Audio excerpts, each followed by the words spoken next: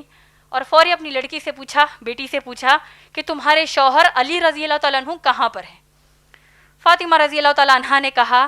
کہ میری ان سے بحث و تکرار ہو گئی اور وہ گھر سے باہر نکل گئے۔ یہ سننا ہی تھا کہ محمد صلی اللہ علیہ وسلم نے کہا کہ لوٹ جاؤ اور اپنے شوہر کے ساتھ آنا۔ ایک فرمانبردار بیٹی کے ناطے فاطمہ رضی اللہ تعالیٰ عنہ اپنے شوہر کو منا کر محمد صلی اللہ علیہ وسلم کے پاس لے کر آتی ہیں، اور اللہ کے نبی صلی اللہ علیہ وسلم دونوں کو آتا دیکھ کر بڑے خوش ہو جاتے ہیں، لیکن اپنی بیٹی سے کہتے ہیں، اے فاطمہ رضی اللہ تعالیٰ عنہ، اگر تو یہاں سے لوٹتے وقت اگر تو موت کے حوالے ہو جاتی تو شاید تیرا باپ یعنی میں نماز جنازہ نہیں پڑھا تھا، کیونکہ تم نے اپنے شوہر کو ناراض کیا اور پھر یہاں پر آئی تھی۔ اس سے ہم کو تربیت یہ ملی کہ اللہ کے نبی صلی اللہ علیہ وسلم شوہر کی مرضی اور شوہر کی رضامندی کی اہمیت بتا رہے ہیں۔ اسی طریقے سے فاطمہ رضی اللہ تعالیٰ عنہ ایک مرتبہ اپنے باپ محمد صلی اللہ علیہ وسلم نبی صلی اللہ علیہ وسلم کے پاس آتی ہیں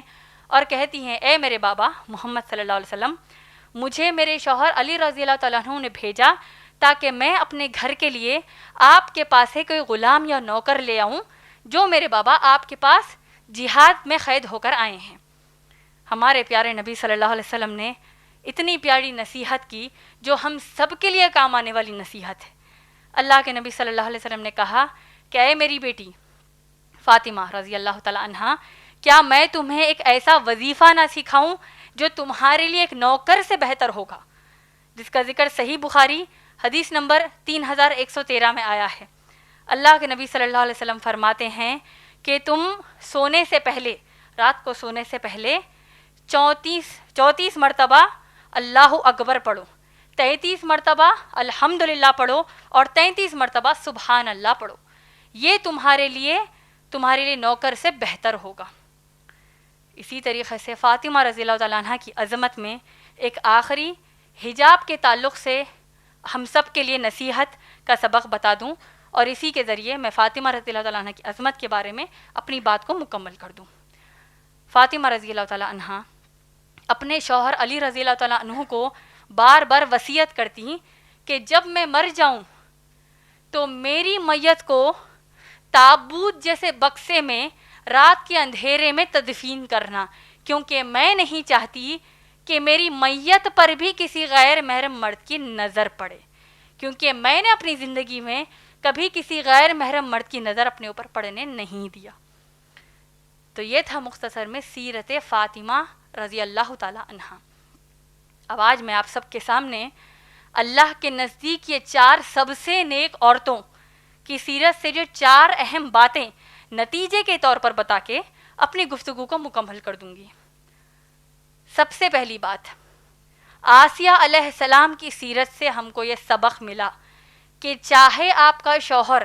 فرعون جیسا ظلم کرے یا پھر کوئی اور آپ پر ظالم ہو، تب بھی اللہ پر ایمان کو ذرا بھی کم ہونے نہیں دینا، چاہے اس کے لیے آپ کی جان چلی جائے یا پھر آپ کو دنیا میں جو آپ کی محبوب والی چیز ہے اس کو آپ سے رکا دیا جائے۔ لیکن افسوس کی بات ہے آج آپ اور میں اللہ اور محمد صلی اللہ علیہ وسلم کی کتنی تعلیمات کو اپنی مرضی سے توڑ رہے ہیں، جیسے کہ نمازوں کی پابندی، اللہ اکبر استغفر اللہ، نمازوں کی پابندی سے کے تعلق سے ہمارا رویہ دیکھیے، بازاروں میں گھومنا پھرنا، اسلام کے علم سے بیزارگی اختیار کرنا، یہ آج ہمارے اعمال ہے۔ اسی طریقے سے مریم علیہ السلام کی سیرت سے ہم نے سیکھا کہ چاہے آپ کتنی بھی خوبصورت کیوں نہ ہوں، اپنی پاک دامنی کو کبھی نہیں چھوڑنا، کیونکہ مریم علیہ السلام کی پاک دامنی ہی ان کے لیے اللہ کے نزدیک 4 سب سے نیک عورتوں میں سب سے اعلیٰ مقام ان کو اللہ نے دیا، جس کا ذکر سورہ آل عمران سورہ نمبر 3 آیت نمبر 42 میں آیا ہے۔ لیکن آج ہم عورتیں، ہم یقیناً مریم علیہ السلام کی طرح، مریم علیہ السلام کے مقابلے میں تو ہم انتہائی بدصورت، بد کردار اور بد شکل ہیں، لیکن میک اپ وغیرہ لگا کر بندرنی کی صورتیں بنا کر فیس بک، واٹس ایپ، یوٹیوب، انسٹاگرام پر اس غلط فہمی سے ڈالتے ہیں، ہماری منحوس صورتیں اس غلط فہمی سے ڈالتے ہیں کہ ہم بہت خوبصورت ہیں. اور پھر آوارہ، بد کردار اور بندر کے خصلت والے مرد حضرات جب آپ کی یہ صورتوں کو پسند کرتے ہیں تو ہم بڑے خوش بھی ہو جاتے ہیں. تیسری بات، خدیجہ رضی اللہ تعالی عنہا کی سیرت سے ہم نے سیکھا کہ اللہ نے آپ کو جو کچھ عطا کیا ہے ان سب چیزوں کو آپ اللہ کی توحید کی دعوت میں خرچ کرنے کے لیے ہمیشہ تیار رکھیے. اور چاہے اللہ کے دین پر ٹھہرنے کے لیے آپ امیری سے غریبی کو پہنچ جائیں اور غریبی آپ کو موت کے گھاٹ اتار دیں، چاہے آپ کو موت تک کیوں نہ پہنچا دے، لیکن جب تک آپ زندہ ہیں اپنے چہرے پر بالکل شکایت کا ایک بل بھی نہ لانا. اپنے چہرے پر شکایت بالکل نہیں لانا، نہ پھر زندگی کی اپنی شکایت دوسروں سے کرنا اور نہ ہی اللہ کا ناشکراپن کرنا. لیکن افسوس کی بات ہے آج ہم اپنی شادی کے لیے، آپ یا آپ کے ماں باپ ایسے لڑکے کو اپنی شادی کے لیے پسند کرتے ہیں نہ جس کے چہرے پر محمد صلی اللہ علیہ وسلم کی سنت ہے، نہ جس کے دل میں اللہ اور رسول صلی اللہ علیہ وسلم سے محبت ہے، اور نہ جس کی زندگی میں اسلام کے لیے کچھ کرنے کی خواہش ہے، اور نہ جس کا مقصد جینے کا جنت کا گھر ہے. بلکہ ایسے لڑکے کو آپ اپنی شادی کے لیے پسند کرتی ہیں جس کے دل میں شاہ رخ خان اور سلمان خان اللہ اور رسول صلی اللہ علیہ وسلم کی جگہ لے چکے ہیں، جن کی زندگی کی کامیابی کا پیمانہ ایسا ہے جس پر اللہ اور رسول صلی اللہ علیہ وسلم لعنت بھیج رہے ہیں. آج جب کافر دنیا میں یہ آخرت کے بارے میں سوچتا ہے کہ بھائی دنیا کل کس نے دیکھا ہے، جو ہے آج جتنے مزے لینا ہے لے لو، کل کس نے دیکھا ہے، ایسی ذہنیت رکھنے والے ہر مرد پر لعنت ہو، اور ہم میں سے ان عورتوں پر بھی لعنت ہو جو اپنے لیے شادی کے لیے ایسے لڑکے کو پسند کرتی ہیں جس کے دل میں اللہ رسول سے محبت نہیں ہے، اور ان کے ذریعے بچے بھی پیدا کر لیتی ہیں. آخر میں فاطمہ رضی اللہ تعالیٰ عنہا کی سیرت سے ہم کو یہ سبق ملا کہ اللہ نے آپ کو جتنے رشتے دیے ہیں ان سب کو اتنی خوبی سے نبھاؤ کہ اللہ آپ سے راضی ہو جائیں. لیکن اس کا مطلب یہ نہیں کہ آپ رشتے نبھانے کے اس میں آپ کہیں اللہ کی شریعت کو نہ توڑیں. اور آخری میں فاطمہ رضی اللہ تعالیٰ عنہ نے ہم کو حجاب کی اہمیت کی حد سمجھا دی. لیکن افسوس کی بات ہے میری بہنوں، آج ہم جب کہ فاطمہ رضی اللہ تعالیٰ عنہا جیسی ماشاء اللہ کے نبی صلی اللہ علیہ وسلم کی چہیتی بیٹی، جنت کی عورتوں کی سردار، انہوں نے یہ وصیحت کی کہ میری میت پر صحابی جیسے ایمان والے کی نظر نہ پڑے، غیر محرم صحابی کے ایمان والے جیسے کی نظر نہ پڑے. آج ہمارا یہ حال ہے کہ غیر محرم غیر مسلم مرد ہاتھ بھی لگا دے تو ہم کو اس کی پرواہ نہیں. اور آج دنیا میں کسی ٹینس یا پھر کراٹے کی کھلاڑی، مسلم کوئی کراٹے یا ٹینس کی کھلاڑی آج کی دنیا میں اگر ان کی وہ مہارت ہے تو ہم مسلمان عورتیں بھی ان کی طرح بننا چاہتی ہیں، جبکہ اللہ اور فرشتوں کی ان پر لعنت ہو رہی ہوگی. اور یہ مسلمان عورتیں جو آج کی دنیا کے حساب سے کامیاب مسلم عورتیں ہیں، یہ لوگ نہ صرف بے حجاب ہو رہی ہیں بلکہ غیر مسلم مردوں کے ساتھ ہاتھ ملانا، ان کے گلوں میں ہاتھ ڈال کر تصاویر لینے سے نہیں شرماتی. اور آج ہم جب دنیا ان کو کامیاب مسلمان عورتیں مانتے ہیں، ہم بھی ان کو کامیاب مسلمان عورتیں سمجھ لیتی ہیں. ان لعنتی مسلم عورتوں کو ہم کامیاب سمجھتی ہیں، بغیر یہ سوچے اس بات کو ہم بھول جاتی ہیں کہ ہماری فاطمہ رضی اللہ تعالیٰ عنہ نے وصیحت کی کہ میری میت پر غیر محرم کی بھی نظر نہ پڑے. اپنی اس تقریر کو ایک دعا سے مکمل کرنا چاہتی ہوں کہ اللہ سبحانہ تعالیٰ ہم سب مسلم عورتوں میں اللہ کے نزدیک 4 سب سے نیک عورتوں کی خوبیاں بھر دیں، اور دنیا چاہے ناراض ہو یا راضی، اللہ سبحانہ تعالیٰ ہم سے ہمیشہ راضی رہیں. آمین. وآخر دعوان الحمدللہ رب العالمین. انشاءاللہ اب میں آپ سب کو میری تقریر کا عنوان بتا دوں. میری تقریر کا عنوان ہے عظمت قرآن. الحمدللہ وحدہ والصلاة والسلام علی من لا نبی بعدہ وعلی آلہ واصحابہ اجمعین. اعوذ باللہ من الشیطان الرجیم. بسم اللہ الرحمن الرحیم. لو انزلنا هذا القرآن على جبل لرأيته خاشعا متصدعا من خشية الله وتلك الأمثال نضربها للناس لعلهم يتفكرون. اعوذ باللہ من الشیطان الرجیم. بسم اللہ الرحمن الرحیم. رب اشرح لی صدری ویسر لی امری واحلل عقدۃ من لسانی یفقہوا قولی. اما بعد، معزز بزرگوں کا اور میری محترم بہنوں کا میں اسلامی طریقے سے استقبال کرنا چاہتی ہوں. السلام علیکم ورحمۃ اللہ وبرکاتہ، جس کے معنی ہیں اللہ سبحانہ و تعالیٰ کی آپ تمام پر سلامتی ہو، رحمتیں ہوں اور برکتیں ہوں. انشاءاللہ میرے آج کے اس تقریر کا عنوان ہے عظمت قرآن. سبحان اللہ، انسانی فطرت کا تقاضا ہے، یعنی ہیومن ٹینڈنسی ہے کہ ہر انسان بچپن سے بڑا ہوتے ہوئے اپنے زندگی میں انہی چیزوں کو پسند کرتا ہے یا پھر حاصل کرنے کی خواہش رکھتا ہے جو اس نے اپنے قریب کے ماحول میں اپنے سے بڑے والوں کو پسند کرتے دیکھا یا پھر حاصل کرتے دیکھا. اگر آپ اور میں ایکسپرٹ سائیکالوجسٹ یعنی ماہرین نفسیات کی بات مانیں تو ان کا کہنا یہ ہے کہ اگر کسی ڈاکو کے بچے کو پڑھنے لکھنے والے بچوں کے بیچ میں رکھ کر بڑا کیا جائے تو پھر وہ اپنی زندگی میں انہی چیزوں کو اپنے لیے پسند کرے گا جو اس نے اپنے ساتھ والے پڑھے لکھے بچوں کو پسند کرتے دیکھا. اور بالکل اسی طرح اگر کسی اچھے پڑھے لکھے گھرانے کے بچے کو ڈاکوؤں کے بیچ میں رکھ کر بڑا کیا جائے تو پھر وہ بچہ اپنے لیے وہی چیزوں کو پسند کرے گا جو اس نے ڈاکوؤں کو پسند کرتے دیکھا اور اپنی زندگی جینے کا وہی راستہ اپنائے گا جو اس نے ڈاکوؤں کو اپناتے دیکھا. مختصر میں یہ کہ ہر انسان کو صحبت کا اثر ہوتا ہے، اور اس بات کی تصدیق خود ہم سب کے پیارے نبی کریم محمد رسول اللہ صلی اللہ علیہ وسلم نے ایک حدیث میں یہ کہتے ہوئے بیان کیا: اچھی صحبت اپناؤ کیونکہ صحبت کا یقیناً تم پر اثر ہوتا ہے. اگر آپ غور کریں گے تو اکثر ہر انسان کو سب سے پہلی صحبت پیدا ہوتے ہی اپنے والدین کے ذریعے اسے گھر میں ملتی ہے، اور والدین کے علاوہ جو دوسرے لوگ ہوتے ہیں گھر میں ان سے بھی ملتی ہے. اسی طرح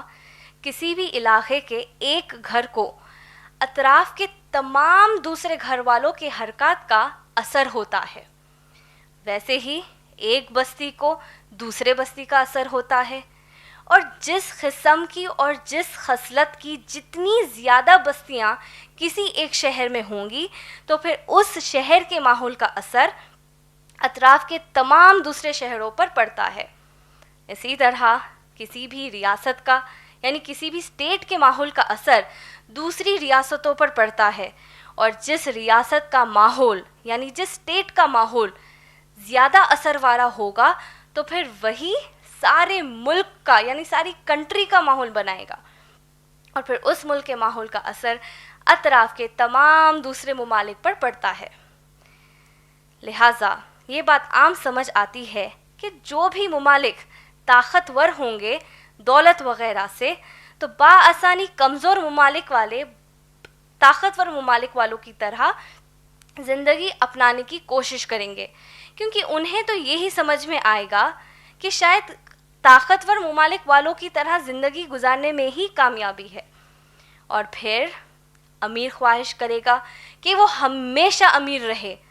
طاقتور خواہش کرے گا کہ وہ ہمیشہ طاقتور رہے، اور غریب خواہش کرے گا کہ اس کی غریبی جلد از جلد ختم ہو. امیر، طاقتور اور غریب، ان تینوں کی یہ تین خواہش بالکل جائز ہے، لیکن سوال یہ اٹھتا ہے کہ یہ تین طبقے والے انسان اپنی ضروریات کو کس طرح پا سکتے ہیں. اگر آپ دیکھیں گے تو انسانوں میں کچھ انسان جس کو دوسرے کئی انسانوں پر اختیار ہوتا ہے، وہ اپنے اپنے علاقوں کے لیے کچھ قانون بناتے ہیں، اور تاکہ ان کی خواہشات بھی پوری ہو اور کمزور لوگوں کی ضروریات بھی پوری ہو. لیکن جب ایسے قانون بنانے والے زمین کے الگ الگ حصوں میں بستے ہیں تو پھر ایک زمین کے ایک علاقے والوں کی ضرورت یا خواہش دوسرے علاقے والوں کی ضرورت بن جاتی ہے. اور پھر انسانی تاریخ گواہی دیتی ہے کہ ایک علاقے والے دوسرے علاقے والوں سے اپنی ضروریات اور خواہشات کو پوری کرنے کے لیے ایک دوسرے سے جنگ و جدال کرتے ہیں اور ساری زمین پر خون خرابہ اور فساد برپا کر دیتے ہیں، جس کے بعد دنیا کے ایک ایک کونے میں ناانصافی اور لوٹ مار کا بازار گرم ہو جاتا ہے. ایسی جہالت کے ماحول میں امیر غریب کو کچل دیتا ہے، طاقتور کمزور کو کچل دیتا ہے، طاقتور کمزور علاقوں پر قبضہ کر لیتا ہے. اور انسانیت کی تاریخ میں ایک بات جو ہر ماحول میں دیکھی گئی وہ یہ ہے کہ مرد حضرات کی اکثریت عام طور پر عورتوں کی اکثریت سے زیادہ ہوتی ہے. اور یہی وہ وجہ ہے اگر انسانیت میں سب سے زیادہ کسی کے حقوق مارے گئے تو وہ عورتوں کے حقوق ہے. اکثر ظلم و ستم کی وجہ یہی ہوتی ہے کہ ظلم کرنے والے کو ذرہ برابر بھی ڈر نہیں ہوتا کہ اس سے کسی عدالت میں اپنے اعمال کا حساب لیا جائے گا، جس کی وجہ سے امیر عیاشی سے نہیں ڈرتا، طاقتور قتل و غارت گیری سے نہیں ڈرتا، اور غریب اپنے خواہشات کو پوری کرنے کے لیے چوری، لوٹ مار اور ڈکیتی جیسی لعنتی چیزوں سے نہیں ڈرتا. پہلے انسان سے لے کے آج تک جب کبھی ایسے جہالت کا ماحول عام ہوا تو پھر ساری انسانیت کے خالق اللہ نے بار بار ہر دور میں انسانوں کے بیچ ان انسانوں کو جو اللہ کے نزدیک نیک ہوتے ہیں انہیں رسول بنا کر چنا، نبی بنا کر چنا، اور ان رسولوں کو اپنے دور میں ہونے والے ناانصافیوں اور ظلم و ستم کو ختم کرنے کے لیے ہدایت کی کتابیں نازل کیں، اور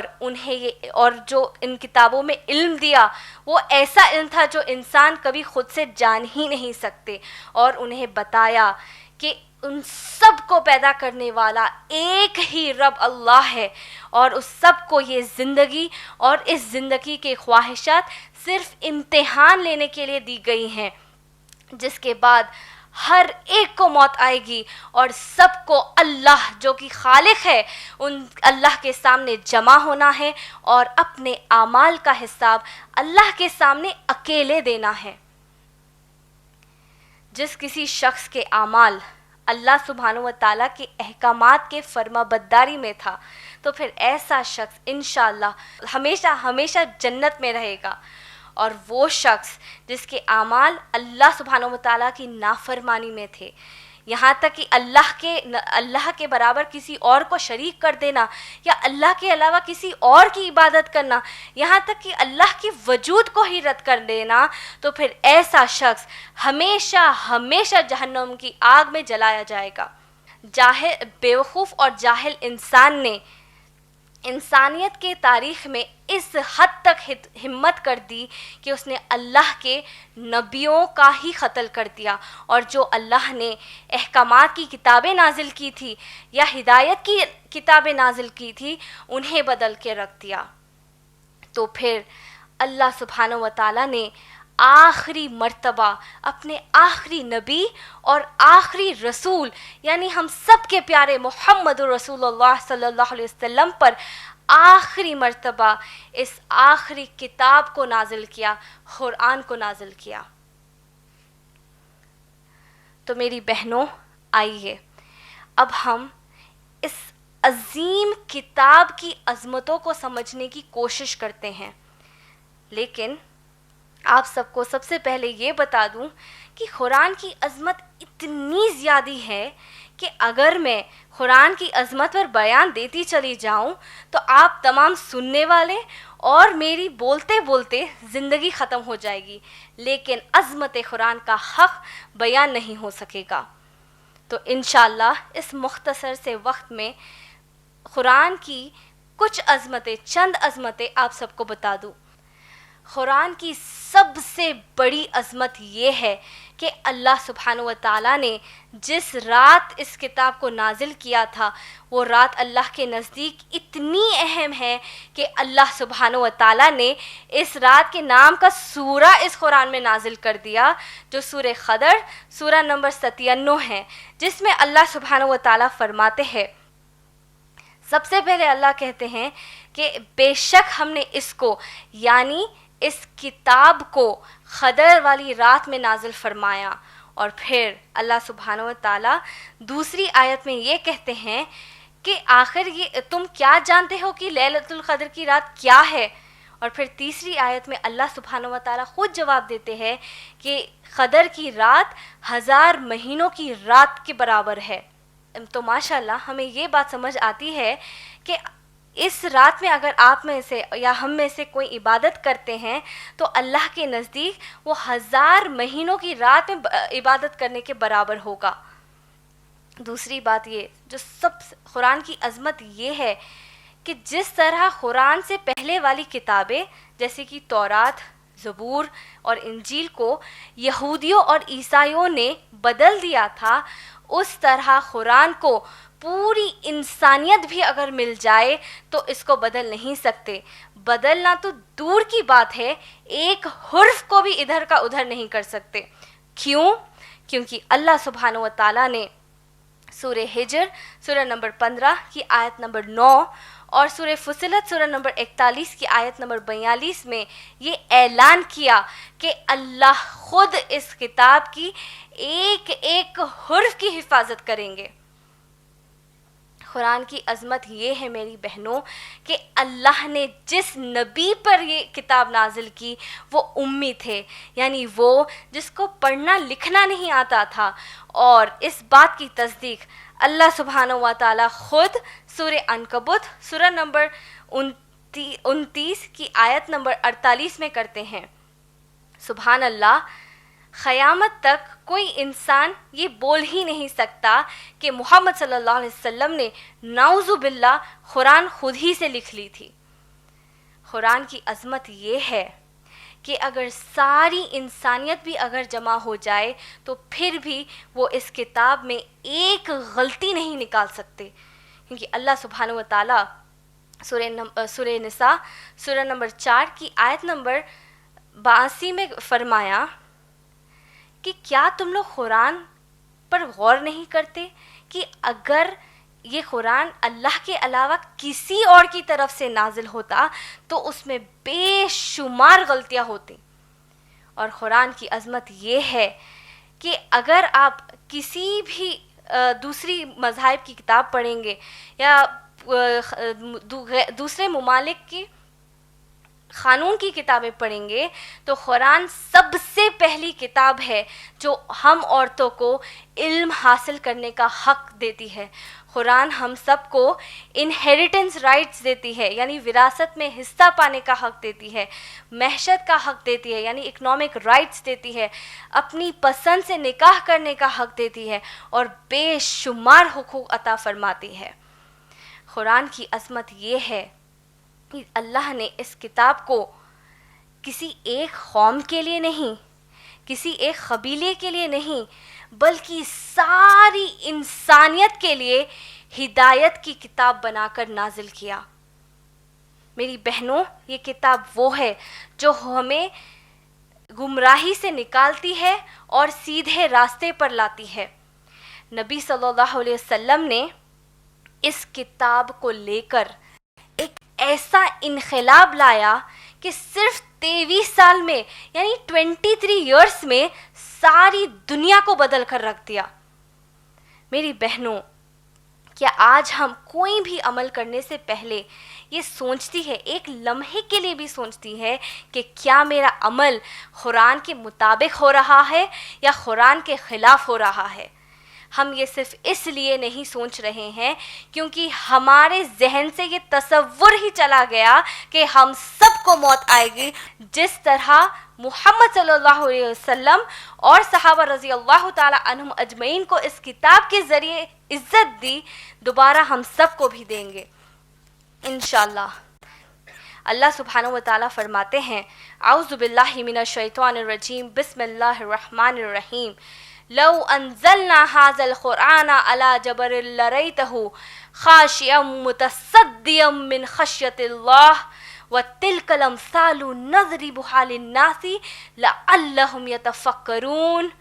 اللہ سبحانہ و تعالیٰ کہتے ہیں کہ اگر ہم اس قرآن کو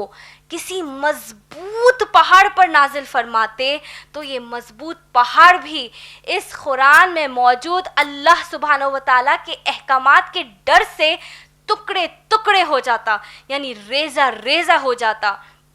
اور پھر اللہ سبحانہ و تعالیٰ فرماتے ہیں اے انسان ہم تیرے سامنے یہ مثال اس لیے پیش کر رہے ہیں تاکہ تو اس قرآن کے معاملے میں ذرا عقل سے کام لے.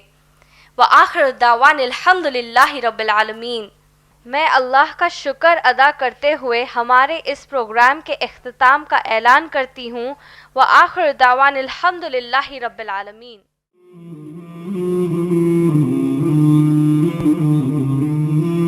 Mm-hmm.